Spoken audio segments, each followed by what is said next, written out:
Hello and welcome to the next module. In this series, we're going to talk about the concept of self and interpersonal communication and how the dichotomy of the both interact and interrelate. Now, this is my favorite part of the entire interpersonal communication explanation and process because interpersonal communication starts with who you are. So for the purposes of this module, we're just going to talk about what the researchers mention and the scholars mention and highlight as the nature of self. But if you've taken a deep dive with me as your professor, Professor M, as your coach, Coach Show Me Sheena, then you know we go deep down the rabbit hole when we talk about the concept of self. So for purposes of this video, we're just going to talk about three and talk about how important it is. Again, I said I love this. I'm going to try to keep it brief, but we're going to talk about in this video module the nature of self. We're going to talk about how does self concepts develop. We're going to talk about enhancing self-concept as well as the presentation of self. We're going to wrap this module series up by talking about self-concept through lifespan, what we talked about in the previous set of modules. So let's begin. The nature of self is extremely important because it's what we bring to the process of communication.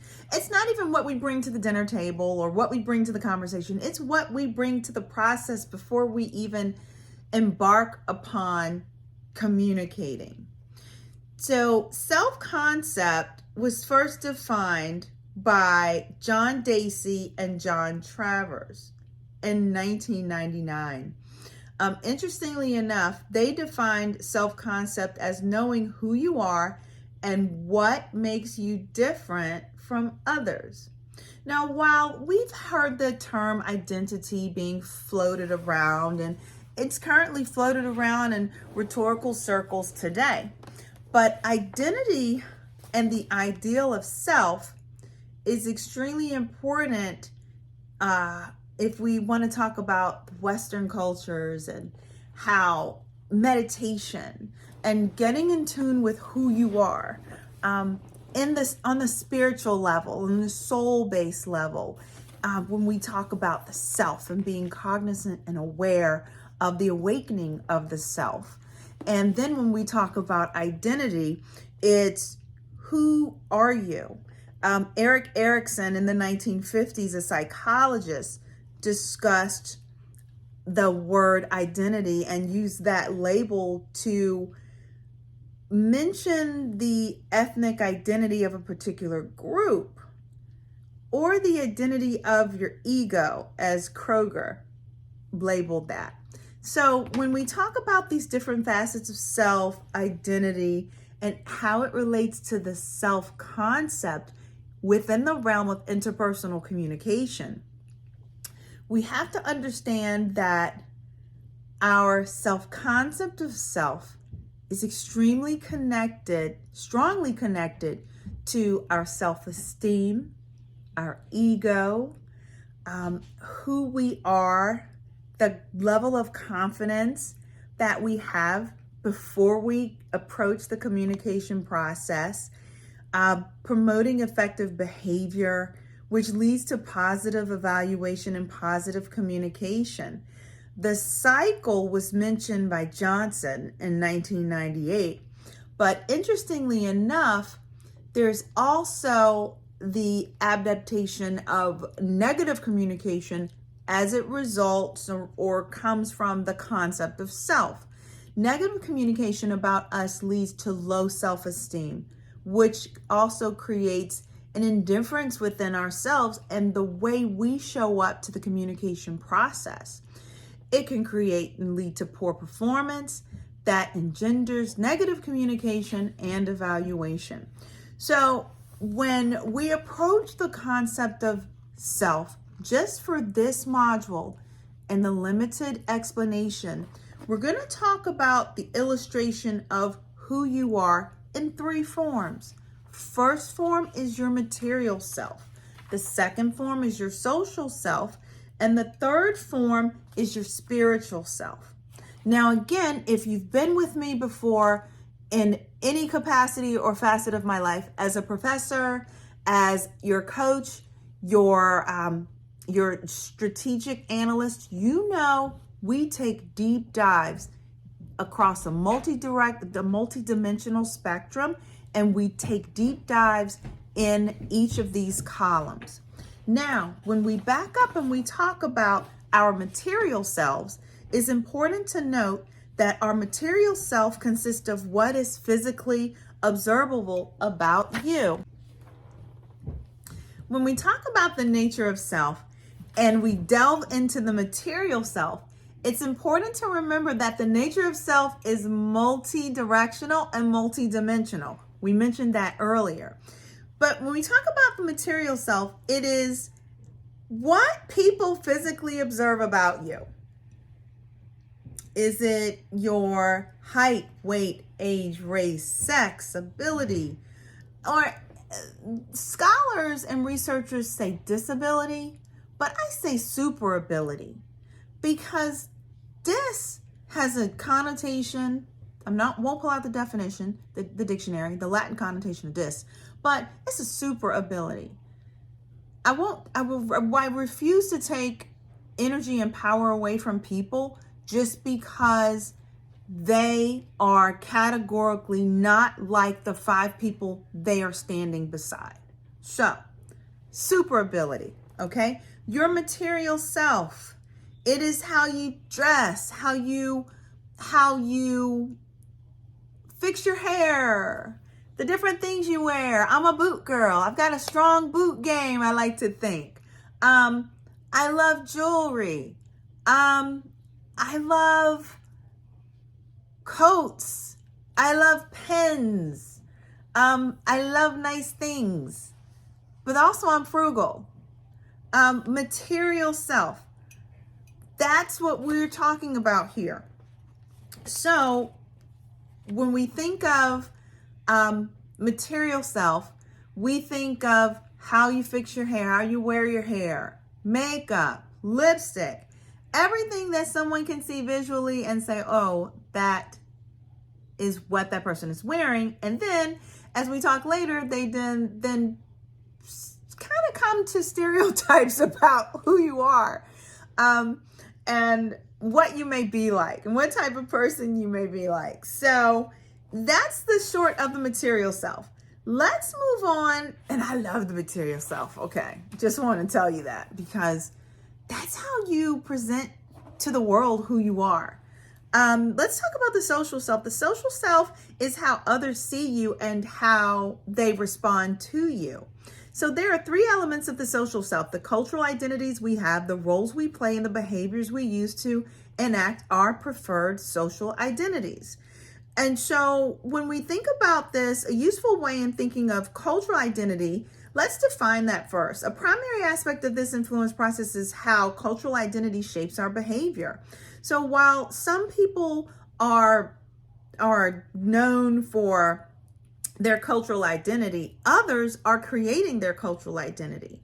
Like, I'm an African American woman. A lot of our social circles lack cultural identity. I mean, there are a few aspects that we can giddy about and we can laugh about, that we can speak on, and that people in the African American circle will understand that joke. But there aren't a lot of cultural commonalities that we have in play in the African American community. But in other racial and ethnic groups, cultural is strong. And so there's the presence of cultural identity in making up your social self. Now, another piece that we can look at, Turner is a scholar who in 1987 created the distinction between human identities, social identities, and personal identities. So human identities were described as the things that we have in common with all other humans, whereas social identities were things, for instance, that we ourselves view ourselves and that we share with other people in that culture. And then lastly, the personal identities is the views ourselves that distinguish us from other members of that culture.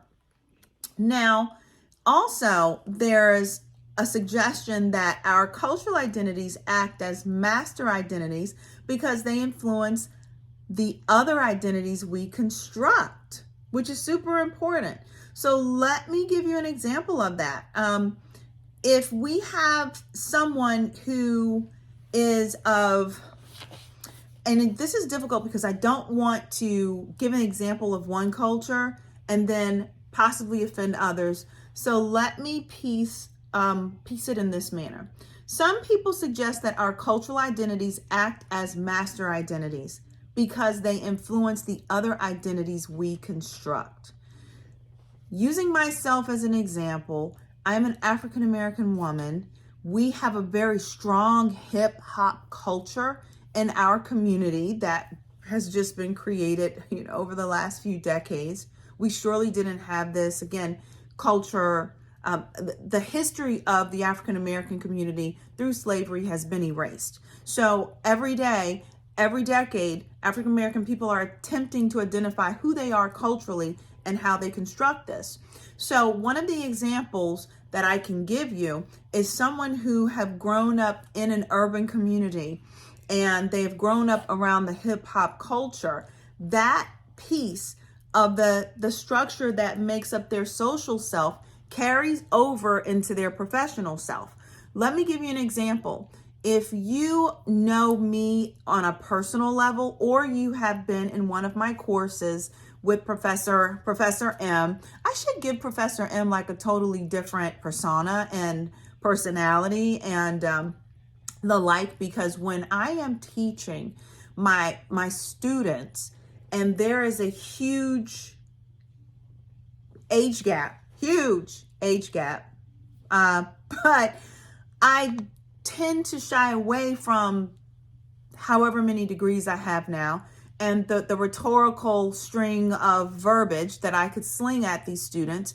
And I come down and I talk from my urban roots, from my hip hop roots. We use a lot of ethnic slang. We use a lot of urban culture and hip hop cultural terminology that my students understand for the most part. So the master identity of me being an African American woman who grew up in subsidized housing and who grew up in the heart and the hub of cultural and hip hop nuances, have that identity influence other aspects of my communication. Because again, if you know me as Professor M, you know that I can turn it on and turn it off. That's because that's a part of my sub-identities of who I am and how I connect with people conversationally as my social self.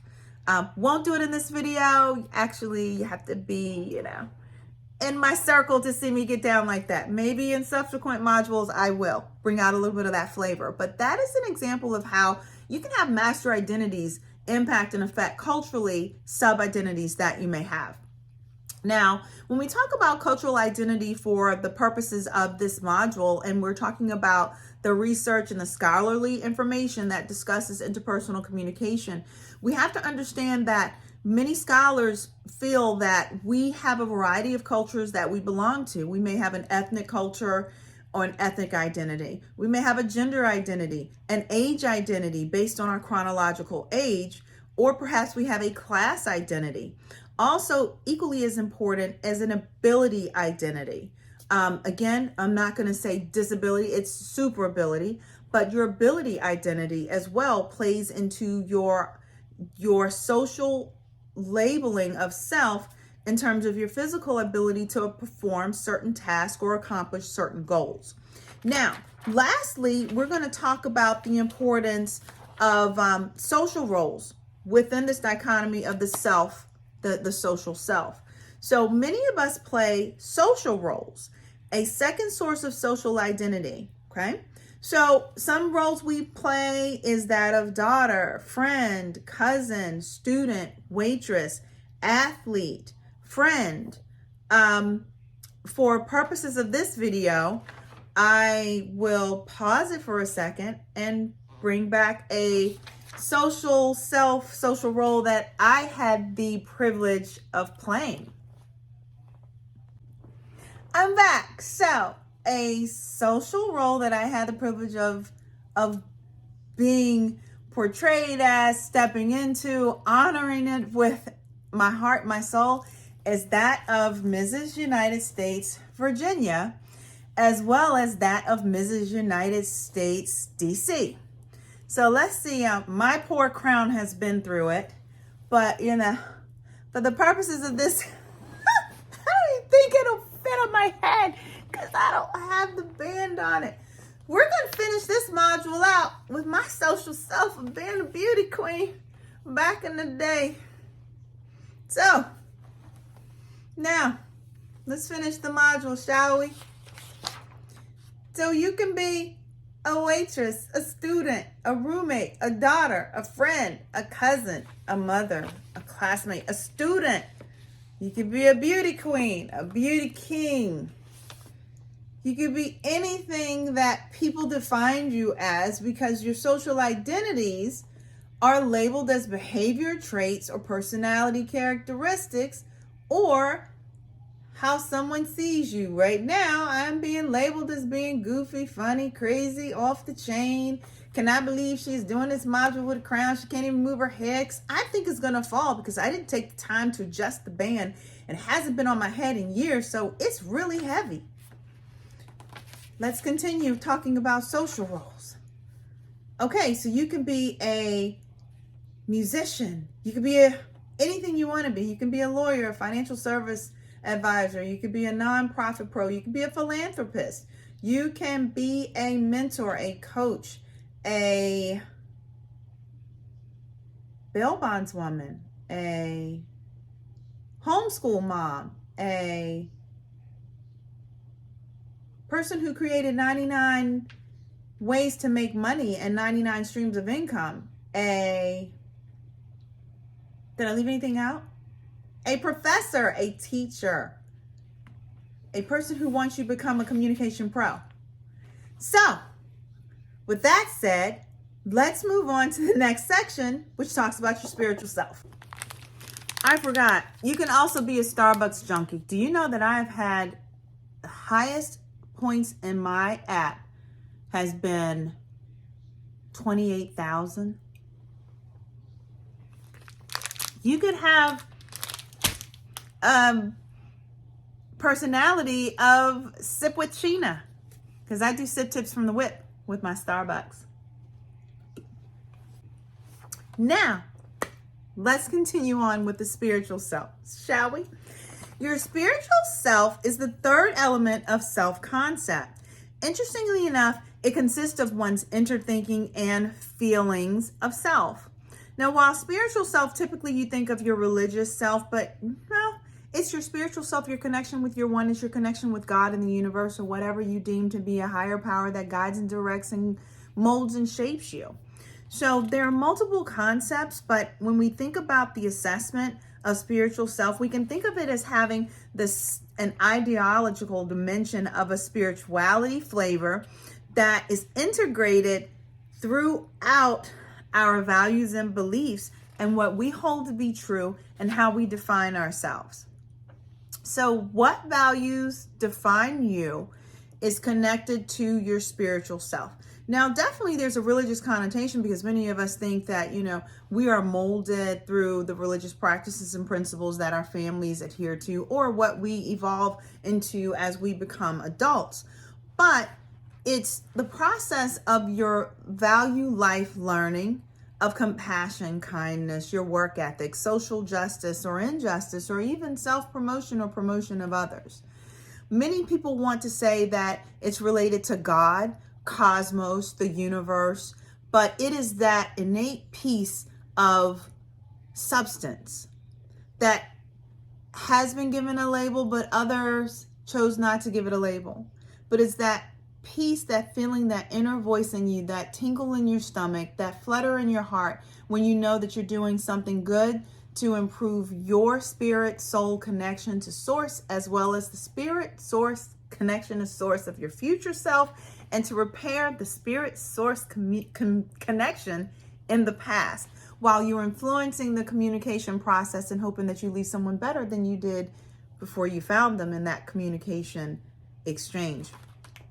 So when we talk about these three aspects of the nature of self, again, if you're with me on a course deep dive or you connected with me in some other aspect, we go deeper down the rabbit hole. But for now, we're just going to talk about those three: your material self, your social self, and your spiritual self, when we are considering the nature of self.